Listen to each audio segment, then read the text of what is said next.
Are changes coming to Call of Dragons in the form of seasons? We've had a developer question and answer thread that gives us some information that leads us to believe that changes could potentially be coming. This is not patch notes, nothing is set in stone, but I brought on Mr. Sneaky today to have a discussion with me about this topic exactly. Mr. Sneaky, first of all, his channel's gonna be linked down below. Go check it out for regular Call of Dragons stuff. But what are you feeling about these potential changes and seasons in general? I know that seasons have been put in place to kind of keep lower spenders more in line with whales inside of the game, but it seems that the community may not want this feature. What are your thoughts to kick us off? Yeah, it's a very interesting one, right? Because as the developers have said about the change themselves that they're putting in, these potentially could be irreversible changes, right? So it is a very hard topic and hot topic as well, to make sure that us as like the community members kind of get it right, because if we get it wrong, this could ruin the game. And honestly, I think this game is great how it is, right? I understand the frustration on some of the season reset points, right? And there could be better ways potentially of doing like a soft cap version of a season reset, so it's not fully hard go back to 1. So maybe you go to like level 20 and you get your deputy straight away. Would be a better feature already for, I think, a lot of players, right? But the main aspect, I think, of the seasons, the season reset, even the Dragon Trials reset and stuff like that in the game, kind of gives Call of Dragons its character, right? And I don't want it to almost kind of lean more into that Rise of Kingdoms, where it's kind of having an identity crisis. Is it Call of Dragons or is it Rise of Kingdoms, right? So that's my thoughts on the just the general season reset picks in the initial parts, right? I think a lot of players have obviously different views, which are all understandable and I think are all valued, right? So that's why I think it's a really good topic that you brought up today. Well, thank you. Well, let's start off with a general thought here, and that is, I think there's a difference for people like yourself, who you're playing this game all day long, you're streaming like this is your full-time career, Call of Dragons, YouTube, that's you. There's a different feeling that you're going to get from these potential changes than someone that's a casual player that maybe plays for 30 minutes a day, finds themselves always behind, yet always having to catch up every single season and never being able to get there. So there's a big difference between those two types of players. And then of course there's the players in between that play for an hour or two a day and they are still not catching up to the whales, yet they're still finding themselves having to grind more of the same stuff that they want to. So perspectives are definitely going to be different, and we're both open to hearing all of your perspectives in the comments, so we'll take a look down there. But let's break it down piece by piece. And I don't have the notes in front of me, but I know a bunch of the topics that were discussed there, and one of them is Dragon Trails. Dragon Trail is something that I personally cannot stand grinding over and over. Like, I've never been a fan of that kind of gameplay, even from Rise of Kingdoms as well. It wasn't my favorite. I didn't hate it, but it wasn't my favorite. You do it to extend your account. I found it a little bit personally much to have to do it every season here in Call of Dragons. So I'm gonna give you my opinion on the topic, then I'll ask you for yours. So now it's your turn. So basically with Dragon Trials, I know, like you say, a lot of people dislike it, but it's part of the season package, right? Because you got to think, if you don't reset the prestige for everyone and the Dragon Trial, it means at the start of the season, those players who might not have got as far in the Dragon Trials as the whales, you know, as soon as the season starts, you're already at a disadvantage. And it is a big disadvantage. And the thing is, the more a whale or someone doesn't have to do something, for example, it actually hits the free-to-play player more, because you got to think, they don't need the sculptures and stuff in Dragon Trials. So they'll literally be max buying out just the resource and speed ups and then refreshing it and doing the same. And they can do that every single day, while you technically have to either get your epic commander that you might be working on, or if you're working on Indis like I am, you know, like you're investing constantly in that, right?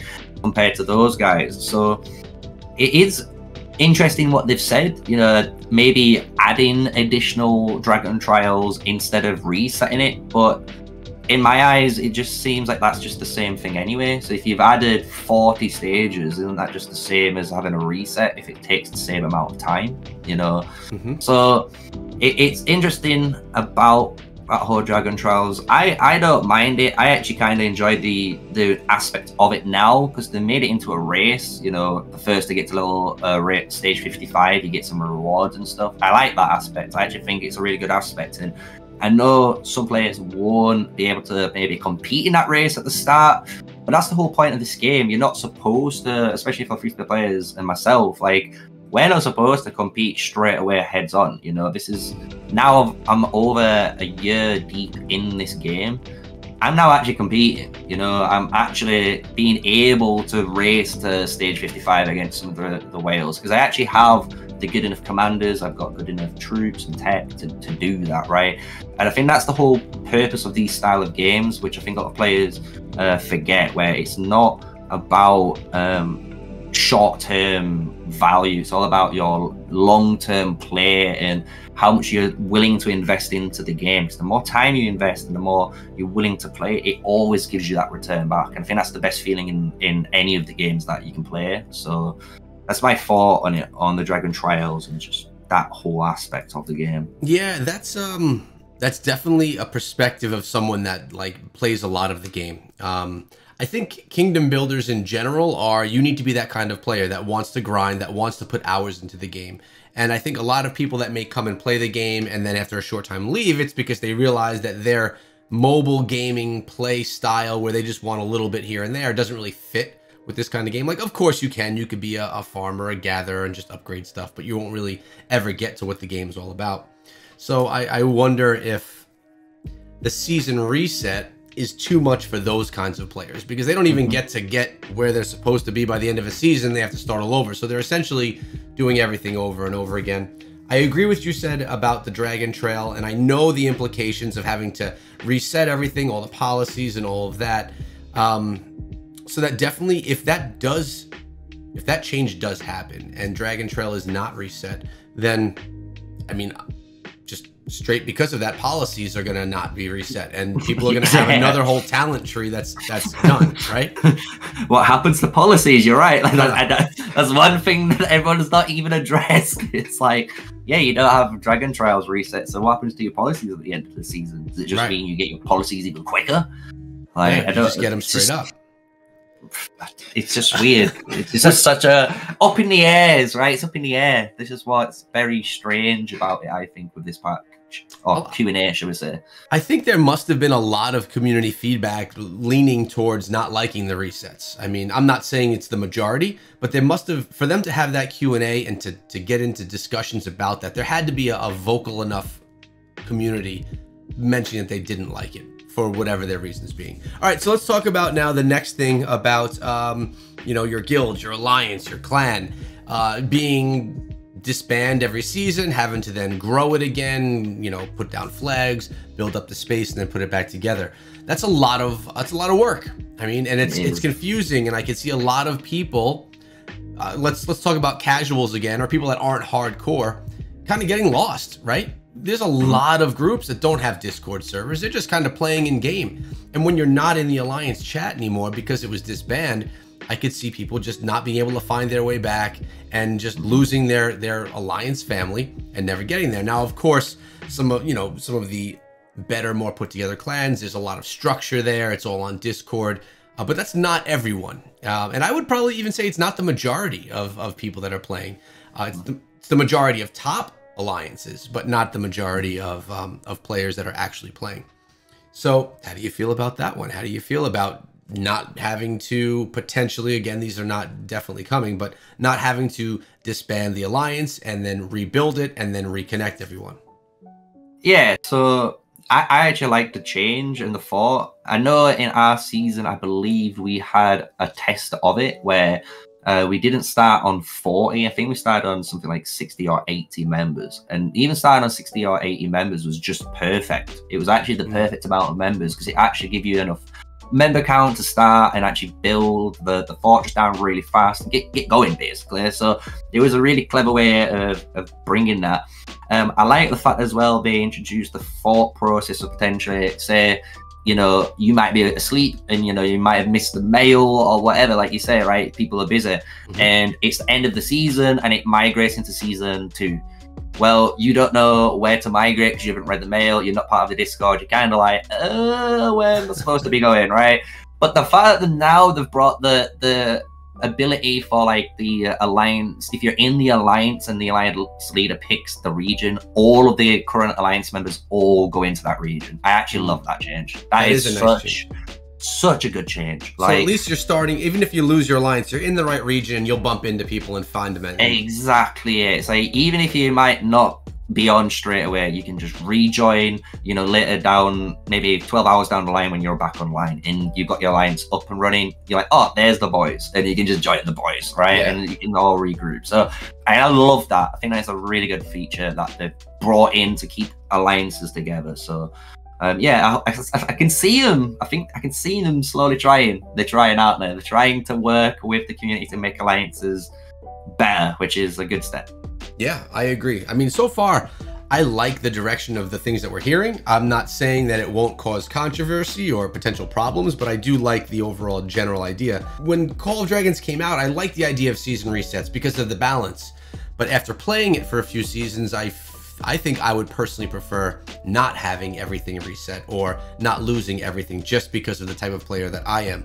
Another thing that they mentioned was hero, like resetting hero levels or the lack of resetting hero levels. Did you see that as well, or am I making that up? I believe so, yeah. So it's kind of the same thing with the whole soft cap issue. So they don't know if they're going to obviously reset the Dragon Trials, but in conjunction to it, it's like they don't know if they're going to give you a hard reset to 1, or are they going to let you keep your heroes per season, or are they going to do a soft reset? So that's how it seems like in the Q&A it was addressed. And it's the same with artifacts. So yeah, even thinking with artifacts, you don't have to redo artifacts. And it's fair enough, but the thing with this game, I don't know, I probably have like a really maybe open approach when I look at Call of Dragons and when I look at a season, but I always feel like a new season should always be a new adventure for the player. So it's like you go into a season, it resets, and maybe last season you smashed out all your archers and your archers are really well teched, so you know you can rely on those anyway.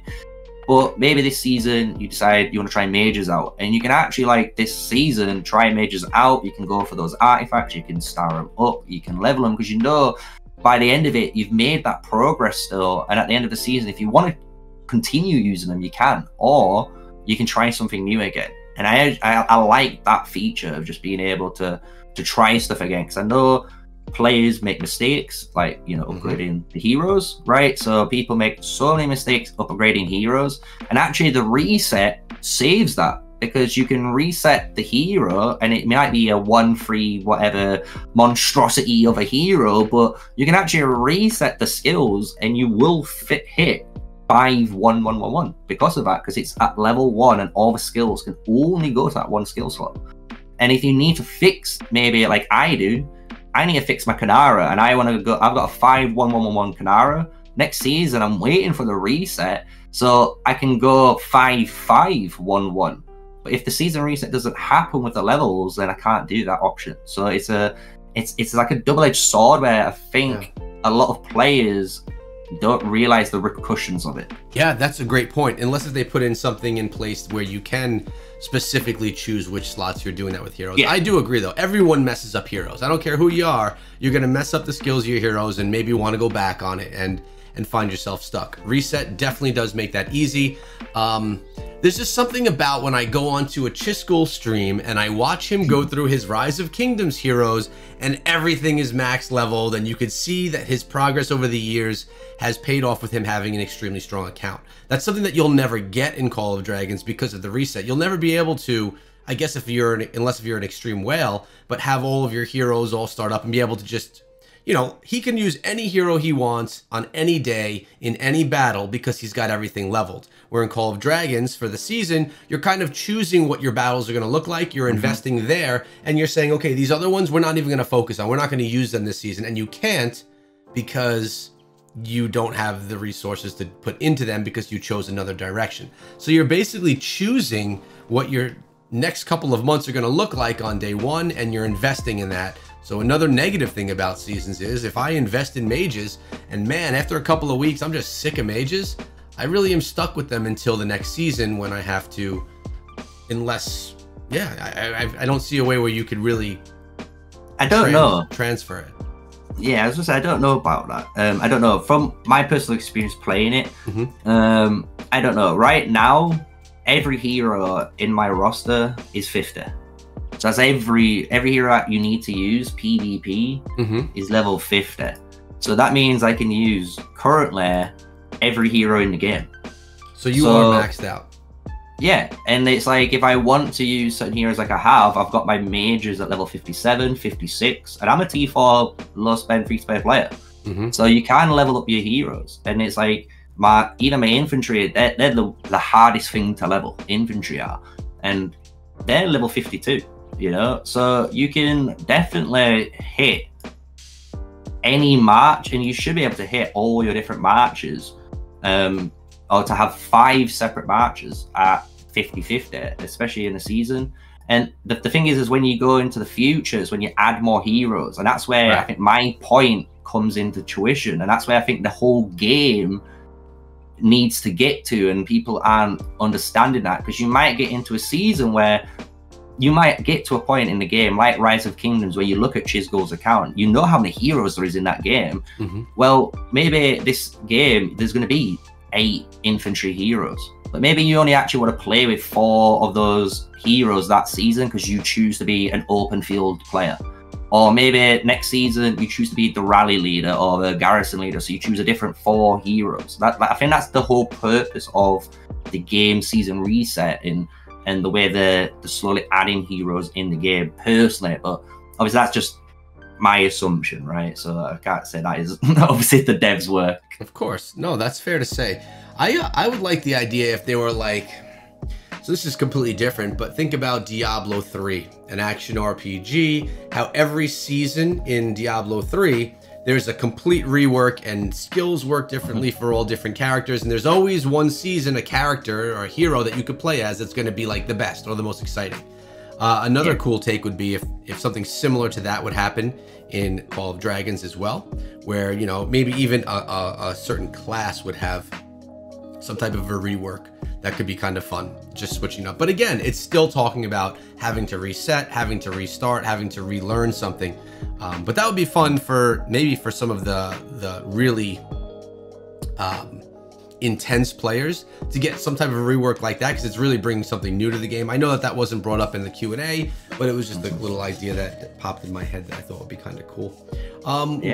What else are you seeing in the notes there that I possibly missed on?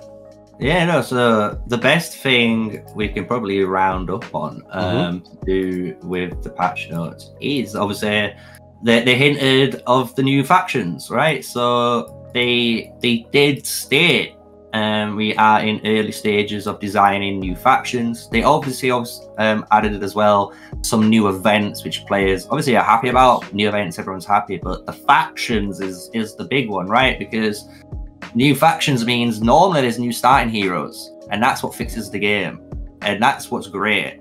And the way people asked it was, will you be adding new factions with an S? And people might not think that means anything, but the fact that when you look at the way the design team actually write their Q&A, they are very specific with the language. So when they say they are in designing of new factions, that must mean we are expecting at least 1, 2, maybe 3, maybe 4, who knows? Yeah. At least multiple factions to come.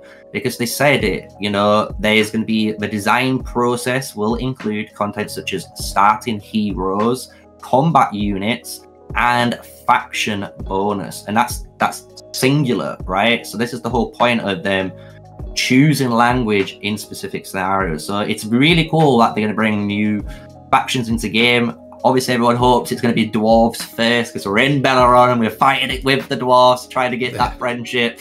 I would love to maybe hear what you would love maybe as a faction, right? Because it is a fantasy-based game, so technically nothing's out of the picture. You know, even in Dungeons and Dragons lore, you can name anything, and this game potentially could add it in the story, right? Because it is a fantasy-based game. It's magic. It's got dragons.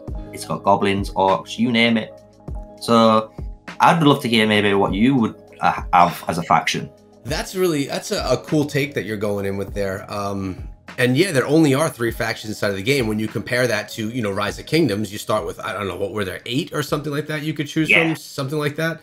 I would love to see some type of a dark faction, like an evil faction, and you could have very, you know, your village could be very Castlevania-esque, and, you know, I don't know. I like, you know, dark stuff like that in the games that I play, hence Diablo. But I think that would be cool, bringing in some type of a dark element that's, you know, the representer of evil. I can see that being quite popular amongst all the dark fans inside of the game. the sneaky edgelords in chat that always peek in the comments that, you know, they think they know what they want, but then they see that one guy in the black suit and they're like, yep, that's the one. Yeah, exactly. Hey man, I appreciate you coming through and touching on the topic with me. I always like talking to you when these types of topics come, because I feel like you and I are in different places in the game. You're the 9 to 5 grinder of it, and I'm the more casual guy. So a lot of our opinions are a little bit different, which makes for good conversation and represents the video well and the audience watching. So thanks for coming through. Why don't you take a minute, let everyone know what you have up and coming on your channel, because I know you're streaming and putting videos out every day on the Mr. Sneaky channel. What's up and coming that people could look forward to you for checking you out? Yeah, man. So on the channel, if you guys want to hit the link, it is Call of Dragons based. We do all your guides, you know, all your just PvP content and stuff, but we've been starting up a new podcast that's called Scout Report. Really cool little podcast where it is all about Call of Dragons again, but it's a little bit of a hot take where, like, on our latest episode coming up, we have a guest from State of Survival. They quit that game and they came to Call of Dragons. So it's a really cool podcast where you can hear different Alliance leaders basically speak and give their voice on Call of Dragons. So yeah, we've got all that coming up. I gotta check that one out. I was just on your live stream and I saw you speaking to someone about State of Survival. And back in the day, I used to play State of Survival. I liked it because of the whole zombie element. I don't think it's the superior kingdom builder, but I like the whole zombie feature from it. But yeah, I look forward to that one. I'm pretty familiar with the game. I'll be sure to check it out myself. Thanks for coming through. And everyone, I'm going to be leaving Mr. Sneaky's links in the description of this video. Make sure you go check him out. And we'll see all you guys back here in another video.